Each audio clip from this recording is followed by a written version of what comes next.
So let's spark a conversation about censorship. Apparently, they say that this isn't censoring because it's internal. Despite the fact that the original developers from Oblivion wanted the character to look like this, and they changed it into this. So it's not censoring. This is on the right is just objectively better. And if you disagree, you're a pathetic gooner, an incel, a disgusting person. You shouldn't even be on the table to have this conversation. Okay, this is how you can even spread society into intellectual individuals, doctors and engineers, which only like the statue on the right, and the ones that like this, they're misogynistic pigs. Atheists, disgusting incels, like what disgusting human being would ever appreciate the statue on the left? So we're not even going to entertain the conversation about censorship because there is no conversation. You don't talk with people that are misogynistic pigs. You do not talk with perverts that drool from their mouth. You talk with only intelligent people, and you can use the Rorschach test and ask them which one is better, left or right. Now, let's talk about why it's actually happening. You need to understand that companies do not make video games for the players anymore. Like, the players are not the audience. In fact, game journalists like Gamma Sutra, Kotaku, Polygon, back in the day, they actually stated they do not care about the customers at all. Because you're not the customer. Like, they're not making... I mean, the way they view the customer is that there is a revenue pool that will happen. They have analysts. They tell them like how much money they're going to make from the players. If they happen to make more, that's a good thing.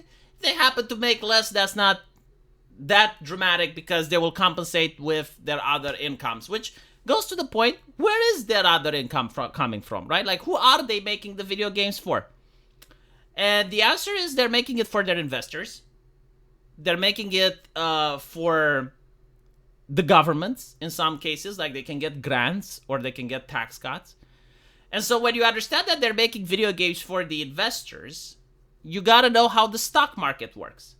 And so if you have negative criticism from the press, and in this case the press for video games is Kotaku, Polygon, and the other shit, your stocks go down. The investors are unhappy.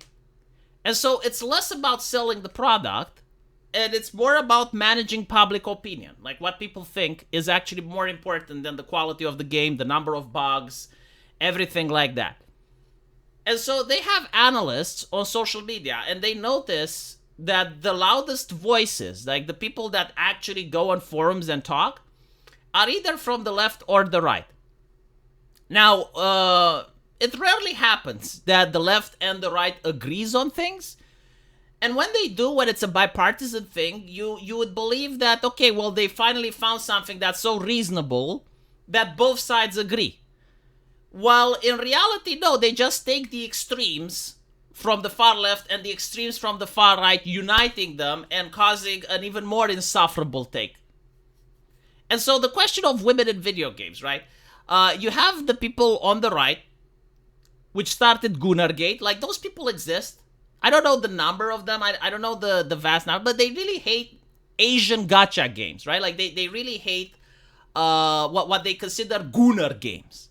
Like, if you have cleavage, if you have a woman actually displaying femininity and being, youthful looking, or she's a little bit more innocent, like the more type of characters you find in anime, like Uzaki-chan, or like My Hero Academia, or Naruto, or that type of thing.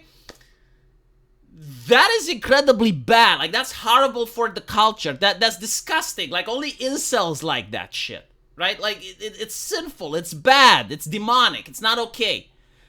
Meanwhile, on the far left, you have people that agree with this, but for different reasons. They don't like objectification, right? Like, they view a woman that looks like this as a sex object. Like, she doesn't display strength, dignity.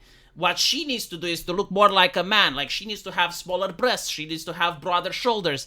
Her hair needs to be pulled back, right? Like, that's the only way that the woman can impose strength and power.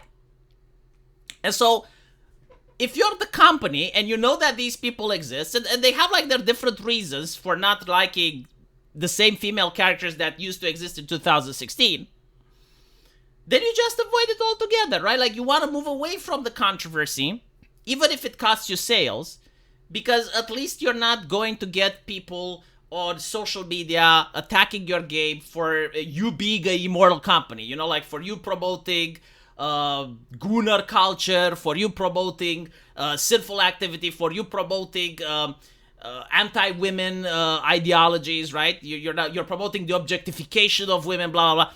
So you're trying to avoid this controversy, and by doing this, you're ending up making these absolutely horrible decisions that no one is asking for, and you're going overboard with them. We're an innocent-looking statue that absolutely no one complains. Like, if you have this open and your mom walks in the room, no one fucking cares. Like, it's not pornography. Like, no one looks at it and say, oh my goodness, this is so good. No one would even care, but like, they have a team of people paid to find these things and to modify them to the point where it looks like Clown World.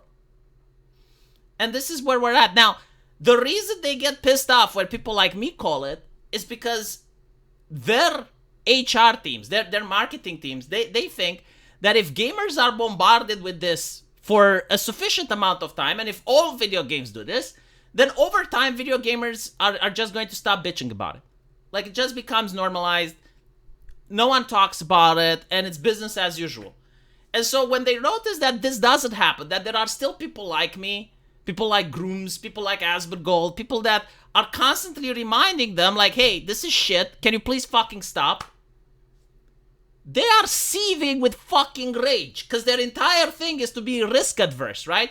And now you have a chucklehead like Aspergold, which has a much bigger following than probably IGN, and you have another chucklehead on Twitter, Grooms, when he can actually display that he's organizing boycotts, and this frightens the living shit out of them, and they don't know what to do anymore, right? Do we do this, and do we upset the moral busybodies, or do we do this, and we invite mockery and laughter from social media? They're basically trapped in a rock and a hard place.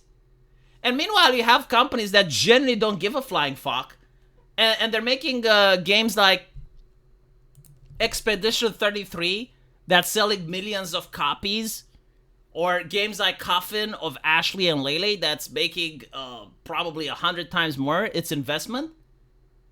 But like, all these games, they come with controversies attached, right? Like Expedition 33, I saw some of the champions of Gunnargate, you know, the pillars of society, saying, oh, why is there black people in that game? Because it takes place in London. I'm not kidding, it's on fucking Twitter, right? People are clicking hearts on that shit. They're getting controversy. And then you have Coffin of Ashley and Lele. Oh my goodness, it's got incest. It's just like Game of Thrones, you guys. Let's harass the developer. They get controversy, but what else do they get? Well, this is what the market wants. Like, de facto, objectively speaking, this is what people are willing to pay money for.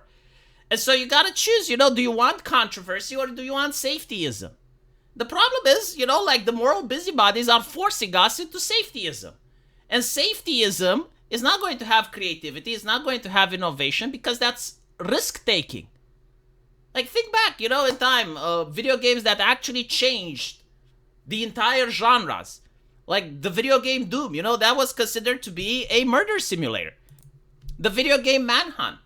Like, that actually created a lot of stealth mechanics that were used in other games. GTA as well, right? Like, all these games that created so much soft power for the United States, and it actually created the gaming industry, all of them were risk-taking, and they were filled with controversy. But because we're allowing the moral busybodies to dictate every single aspect of our culture, we're going to get more safetyism, more bland products, more of the same. And as long as people are willing to get shamed by the moral busybodies, and they're willing to shut the fuck up because they don't want to be viewed as a pariah, you know, you don't want to be viewed as a gunner because you're a heterosexual man and you like to see cleavage, and, well, you wouldn't want anyone to comment on that, then you're going to get more safetyism. And eventually, you know, China will take over, because China doesn't give a single fuck about all of the Western moral busybodies. And they're just going to have more soft power because the West was willing to destroy their own culture. You know, nothing of value is produced. I would actually appreciate if, you know, the people that were the Gunnargate champions, if they would actually create their own games and their own shit to be able to rival with the stuff that they're complaining. But they're not. You know, the left, the same thing. Like, the left isn't creating stuff. They're complaining. Everyone is tearing down. That's what the current culture is. It's about constantly tearing down. Even the Oblivion remake is tearing down the work of other people that came before and actually did make something good. And until we are not going to stop this shit, we won't have any good entertainment. You're just going to have to put up with watching Squid Games from a country that actually is capable at providing entertainment. Let me know what you guys think, though. And as usual, I will see you in the comment section. Take care.